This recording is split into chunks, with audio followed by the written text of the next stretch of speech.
பா திறக்கும் போதே மனம் சூப்பராக வருதேம்மா. வாங்கப்பா, இன்னைக்கு சண்டே ஸ்பெஷல் எங்கள் வீட்டில் என்னன்னு பார்க்கலாமே. என்னது இது? சூடான சாதப்பா. சரி.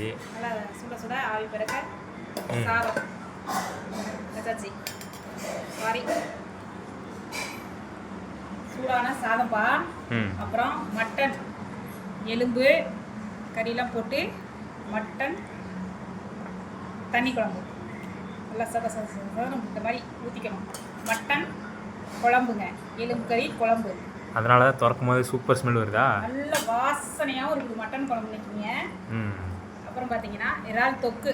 இறால் தொக்கு அருமையாக இருக்குது. இதுவும் பார்த்தீங்கன்னா அப்படி இறால் பாருங்கள் எப்படி வந்துருக்கு. இறால் தொக்கு. அப்புறம் கிழங்கா மீன் சில்லி. கிழங்கா மீன் சில்லிங்க அவ்வளோ அருமையாக மொறுன்னு, அதுவும் சூப்பராக இருக்குது. கிழங்கா மீன் சில்லி. அடுத்து அவுச்ச எக்குங்க நம்ம வீட்டில். அதுக்கடுத்து வந்து பார்த்தீங்கன்னா இந்த கிழங்கா மீன் சில்லி இருக்குது இல்லைங்களா, அதுக்கு ஆனியனும் எலுமிச்சம்பழ சாறு விட்டு சாப்பிட்டோம்னா அவ்வளோ அருமையாக இருக்கும். இதுக்கே சூப்பராக இருக்குமா? இதுக்கே சூப்பராக இருக்கா? இது சூப்பராக இருக்குங்க. அதுக்கடுத்து வந்து பார்த்தீங்கன்னா அவுச்ச எக்கு, ரசங்க. இவங்களெல்லாம் சாப்பிட்டதுக்கப்புறம் செரிமானத்துக்கு ரசத்தையும் நம்ம அவங்கள கொஞ்சம் இந்த பக்கம் எடுத்து வச்சுக்கலாங்க. இன்னைக்கு சண்டே சமையல் இதுதாங்க எங்கள் வீட்டில். விருப்பம் போல் சாப்பிடுங்க, ஹெல்த்தியாக சாப்பிடுங்க, லைக் பண்ணுங்கள், ஷேர் பண்ணுங்கள், சப்ஸ்கிரைப் பண்ணுங்கள். வாங்க எல்லோரும் நம்ம வீட்டுக்கு சந்தோஷமாக சாப்பிடலாங்க. வாங்க இப்போ இது